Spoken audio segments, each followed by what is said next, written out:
আসসালামু আলাইকুম এভরিওয়ান।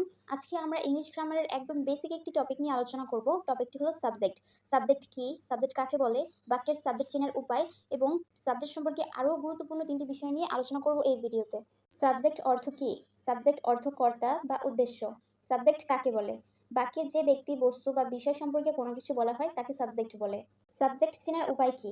বাক্যের ভার্বকে যদি কে বা কারা দিয়ে প্রশ্ন করলে উত্তর পাওয়া যায় তবে সেটিই সাবজেক্ট। যেমন আই রিড দ্য বুক অর্থ আমি বই পড়ি। এখানে বাক্যের ভার্বটি হলো রিড, যার অর্থ পড়া। এই ভার্বকে যদি প্রশ্ন করা হয় কে পড়ে বা কারা পড়ে তাহলে উত্তর আসবে আমি পড়ি। তাহলে এভাবেই আমরা বাক্যের ভার্ব দিয়ে সাবজেক্টকে চিনতে পারি। আর এই বাক্যের সাবজেক্ট হলো আই। সাবজেক্ট সম্পর্কিত খুবই গুরুত্বপূর্ণ তিনটি বিষয়। ১. সাবজেক্ট সবসময় বাক্যের শুরুতে বসবে, এই কথাটা ভুল। সাবজেক্ট বাক্যের শুরুতে বা শেষে উভয় জায়গায় বসতে পারে।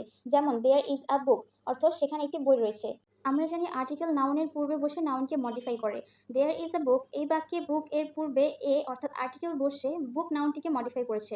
তার মানে দেয়ার ইজ আ বুক এই বাক্যটিতে বুক একটি নাউন, কিন্তু এখানে বুক এই ওয়ার্ডটি কিন্তু সবার শেষে রয়েছে। তার মানে বলা যায় সাবজেক্ট সর্বদা বাক্যের শুরুতে বসবে, এই কথাটা ভুল। সাবজেক্ট বাক্যের শুরুতেও বসতে পারে বা শেষেও বসতে পারে। বাক্যের ভার্ব সর্বদাই সাবজেক্ট অনুযায়ী পরিবর্তন হয়, অর্থাৎ সাবজেক্ট প্লুরাল হলে ভার্বও প্লুরাল হবে, সাবজেক্ট সিঙ্গুলার হলে ভার্বও সিঙ্গুলার হবে। যেমন দেয়ার ইজ আ বুক এই বাক্যে বুক বা বই হলো নাউন আর এখানে একটি বইয়ের কথা বলা হয়েছে, অর্থাৎ সাবজেক্ট হলো সিঙ্গুলার, তাই ভার্বও সিঙ্গুলার ভার্ব নেওয়া হয়েছে, অর্থাৎ এই বাক্যে ভার্ব ইজ হলো সিঙ্গুলার ভার্ব।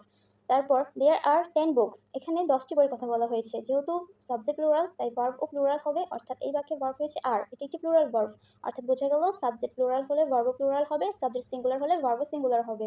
এখানে খুবই গুরুত্বপূর্ণ একটি বিষয় হলো যদি কোনো বাক্যের একটি ওয়ার্ড বা একটি গ্রুপ অফ ওয়ার্ড এর নাম্বার পরিবর্তন হওয়ার সাথে সাথে ভার্ব এর নাম্বারও পরিবর্তন হয়, তাহলে বুঝতে হবে বাক্যের সেই ওয়ার্ড বা গ্রুপ অফ ওয়ার্ডই হলো সাবজেক্ট।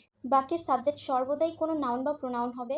নাউন বা প্রোনাউন ব্যতীত অন্য কোনো পার্টস অফ স্পিচ সাবজেক্ট হতে পারে না, অর্থাৎ নাউন বা প্রোনাউন ব্যতীত আরও যে 6 প্রকার পার্টস অফ স্পিচ আছে এগুলো কখনোই বাক্যের সাবজেক্ট হবে না, অর্থাৎ adjective, verb, adverb, preposition, conjunction, interjection এগুলো দিয়ে কখনোই বাক্যের সাবজেক্ট গঠিত হয় না। তাহলে ভার্ব দিয়ে বাক্যের সাবজেক্ট চেনার উপায় এবং সাবজেক্ট সম্পর্কিত গুরুত্বপূর্ণ এই তিনটি বিষয় ভালোভাবে বুঝে থাকলে যে কোনো বাক্যের সাবজেক্টই সহজে নির্ণয় করা সম্ভব। আশা করি আপনাদের কাছে ভিডিওটি ভালো লেগেছে। আজকে এই পর্যন্তই। সবাই ভালো থাকবেন। আসসালামু আলাইকুম।